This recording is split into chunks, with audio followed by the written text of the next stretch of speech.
Hello जय हिंद दोस्तों, climax तक में आपका स्वागत है।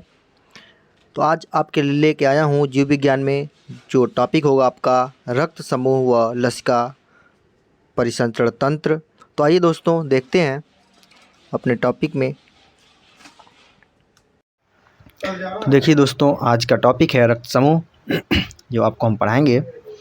जो ये रिवीजन क्लास के तौर पे होगा दोस्तों, काफ़ी डीपली नहीं होगा ये, और इससे आपका रिवीजन हो जाएगा। तो आइए देखते हैं। रक्त समूह की बात करें, इसके खोजकर्ता की बात करें तो ये चारों रक्त समूह ए बी ओ और ए बी, यानी कि ए बी, ए और बी और ए बी और ओ, जिसे कार्ल लैंडस्टीनर ने 1900 में इसकी खोज की थी। और ये आर एच फैक्टर का होता है, जिसमें आर एच फैक्टर में लैंडस्टीनर एवं वीनर ने किया था। और रिसस बंदर के रक्त में इन्होंने खोज की थी। और आगे देखते हैं विभिन्नता का कारण की बात करें तो इसमें लाल रक्त कणों की उपस्थिति होती है। इसमें लाल रक्त कणों में ये उपस्थिति होती है और ग्लाइकोप्रोटीन इसमें होता है। और एंटीजन इसमें ए पाया जाता है, एंटीजन बी। जो एंटीजन होता है, एंटीजन ए होता है, एंटीजन बी भी होता है। और एंटीबॉडी की बात करें, इसमें एंटीबॉडी ए और एंटीबॉडी बी भी होता है दोस्तों। आइए आगे देखते हैं। रक्त समूह में जैसे रक्त समूह ए, रक्त समूह बी, रक्त समूह ओ और रक्त समूह ए बी। आइए देखते हैं। इसमें देख सकते हैं कि रक्त समूह ए संरचना दिया गया है। और प्लाज्मा में उपस्थिति एंटीबॉडी की बात करें तो प्लाज्मा में उपस्थिति एंटीबॉडी रक्त ए में इसके एंटीबॉडी बी पाया जाता है। और प्लाज्मा में ही रक्त समूह बी में इसमें एंटीबॉडी ए पाया जाता है। यानी कि रक्त समूह ए में एंटीबॉडी बी पाया जाता है और रक्त समूह बी में एंटीबॉडी ए पाया जाता है। यानी ए में बी पाया जाता है और बी में ए पाया जाता है। और रक्त समूह ओ में इसमें एंटीबॉडी ए और एंटीबॉडी बी पाया जाता है दोस्तों। और रक्त समूह ए बी में इसमें जो एंटीबॉडी होती है ये अनुपस्थित होता है, इसमें एंटीबॉडी नहीं पाया जाता है। किसमें, ध्यान रखिएगा, ए बी जो ग्रुप समूह का है, रक्त समूह है, इसमें एंटीबॉडी या नहीं पाया जाता है। आगे बात करें आरबीसीएस में उपस्थित एंटीबॉडी। आरबीसीएस में एंटीबॉडी की बात करेंगे तो इसमें आरबीसीएस में आपका रक्त समूह जो ए है इसमें एंटीबॉडी ए पाया जाता है। आरबीसी में उपस्थित एंटीबॉडी, ध्यान दीजिएगा, जो आरबीसी है इसमें रक्त समूह ए में एंटीजन जो होता है, एंटीजन ए पाया जाता है। और रक्त बी में एंटीजन बी पाई जाती है। और ओ में ये अनुपस्थित होता है। और रक्त समूह ए बी में इसमें एंटीजन ए और एंटीजन बी पाया जाता है। कहने मतलब आरबीसीएस की बात करेंगे इस उपस्थिति में एंटीजन की, तो इसमें जो रक्त समूह है उसी का एंटीजन पाया जाता है। ए है तो ए का एंटीजन, बी है तो बी एंटीजन, और ओ में अनुपस्थित होता है। और ए बी में ए और बी एंटीजन दोनों पाए जाते हैं। आइए आगे देखते हैं। दिया है कि माता पिता के रुधिर वर्ग, संतानों के रुधिर वर्ग संभव मतलब अगर माता पिता का जो वर्ग है, रक्त वर्ग है, तो लड़का संभावना क्या है कि लड़के में वो रक्त पाया जाएगा या नहीं। तो आइए देखते हैं। यदि माता पिता में बात करें, अगर माता पिता दोनों का ब्लड ग्रुप ओ हो तो संभव है कि लड़के का ब्लड ग्रुप ओ होगा, जो संतान उत्पन्न होगी उसका ब्लड ग्रुप ओ होगा। ए बी ये संभावना ही नहीं है, ये संभव है, हो ही नहीं सकता। ए बी नहीं हो सकता। और बात करें कि यदि माता पिता का, मान लीजिए माता का ओ है, पिता का ए है ब्लड ग्रुप, तो संभावना है कि लड़के का या तो ए ब्लड ग्रुप होगा संतान का, या तो ओ होगा, लेकिन बी और ए बी नहीं होगा। अगर माता पिता में बात करें कि ओ और बी अगर पाया जाता है रुधिर वर्ग में, और फिर यदि अगर माता पिता का ए बी ब्लड ग्रुप है और माता और पिता का बी ब्लड ग्रुप है, तो संभावना है कि जो संतान पैदा होगा उसका संतान का जो ब्लड ग्रुप होगा ओ होगा या बी होगा, लेकिन ए और बी कभी नहीं हो सकता। आगे बात करते हैं। यदि माता का ब्लड ग्रुप ए है और पिता का ब्लड ग्रुप बी है, तो संभावना है कि लड़के का जो ब्लड ग्रुप होगा ओ हो सकता है, ए हो सकता है, बी हो सकता है, ए बी, यानी कि चारों में से कोई ब्लड ग्रुप हो सकता है। ठीक। आगे बात करते हैं, यदि माता का ब्लड ग्रुप O है और पिता का AB है तो संभावना है कि जो संतान पैदा होगा उस संतान का ब्लड ग्रुप A होगा या B होगा, लेकिन O और AB कभी नहीं हो सकता दोस्तों। आगे बात करते हैं, यदि माता का ब्लड ग्रुप A है, B है, AB है और पिता का AB है, AB है, AB है, तो इन तीनों का कंबाइंड की बात करेंगे तो जो संतान पैदा होगा ऐसे ब्लड ग्रुप वालों का, उस लड़के जो संतान पैदा होगा उसका या तो A होगा ब्लड ग्रुप या B होगा या तो AB होगा, लेकिन O किसी कंडीशन में नहीं हो सकता।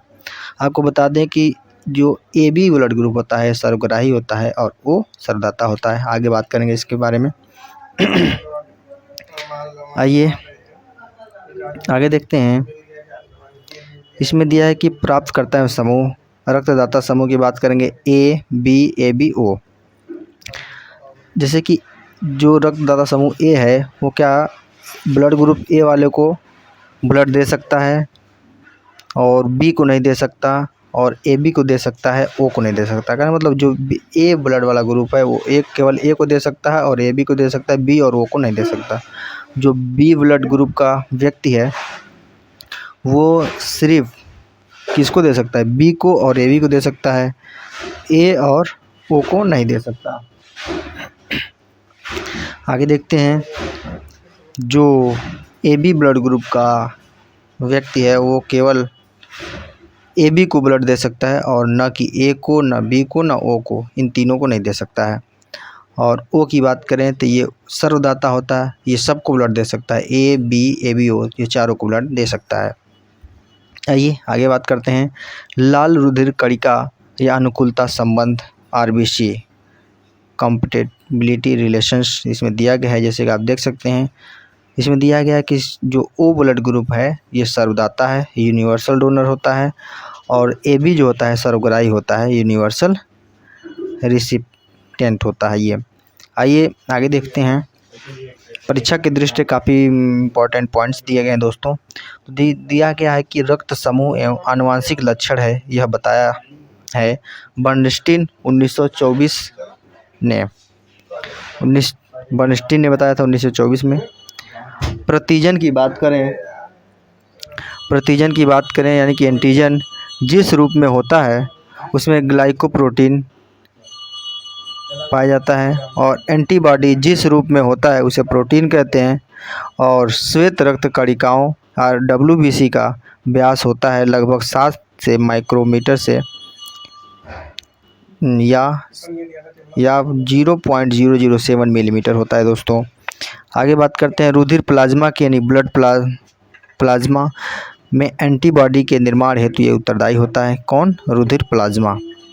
इसमें रुधिर प्लाज्मा में कौन एंटीबॉडी का निर्माण का उत्तरदायी होता है? तो बात करेंगे लिम्फोसाइट। जो लिम्फोसाइट होता है ये रुधिर प्लाज्मा में एंटीबॉडी के निर्माण में उत्तरदायी होता है, यानी उसका निर्माण करता है। रक्त का थक्का बनने में फाइब्रिनोजिन को फाइब्रिन के रूप में परिवर्तित करने वाला एंजाइम है, कौन सा है? थ्रोम्बिन। कौन सा? ये थ्रोम्बिन होता है दोस्तों। आइए आगे देखते हैं, इसमें बात करेंगे रक्त में शर्करा मापन हेतु उपकरण ग्लूकोमीटर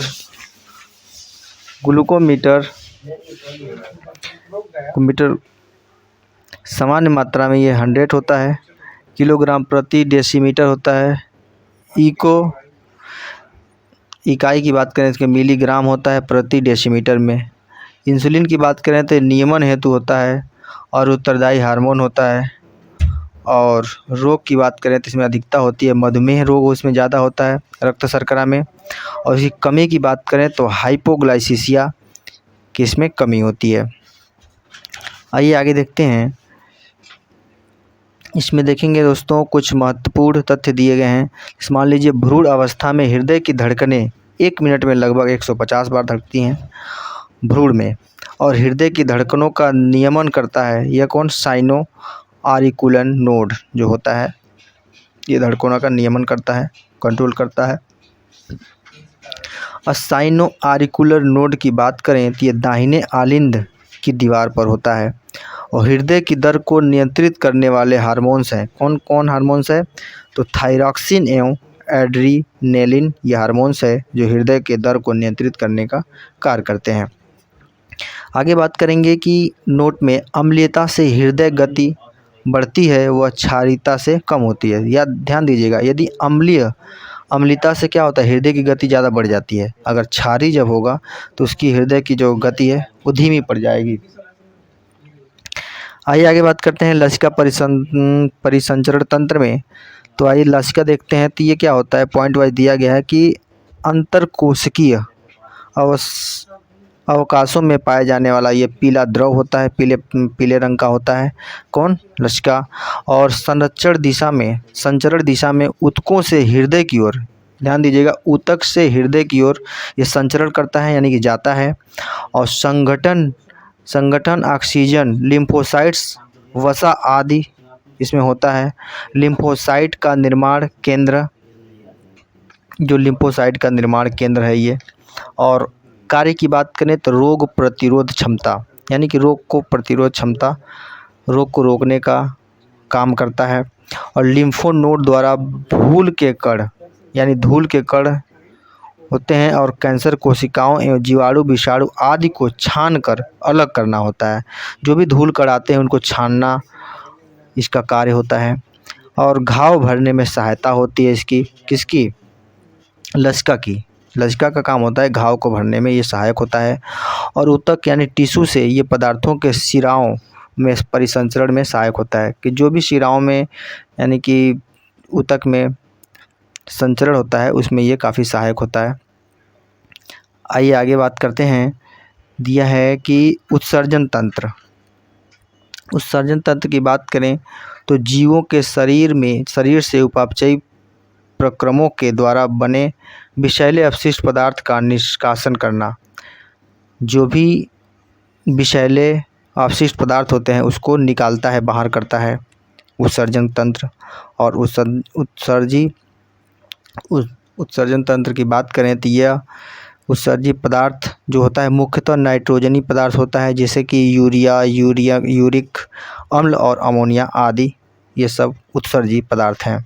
प्रमुख अंग की बात करें तो ये वृक्क होती है यानी किडनी, और मूत्रवाहिनी, मूत्राशय व मूत्रमार्ग होता है इसका मुख्य अंग।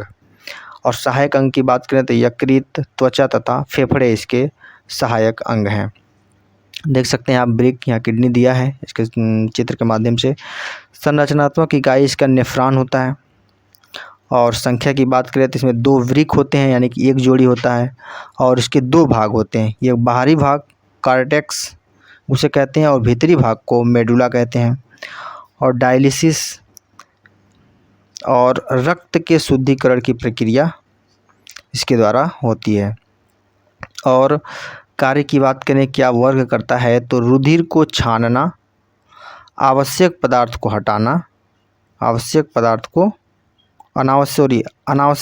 हटाना इसका काम होता है।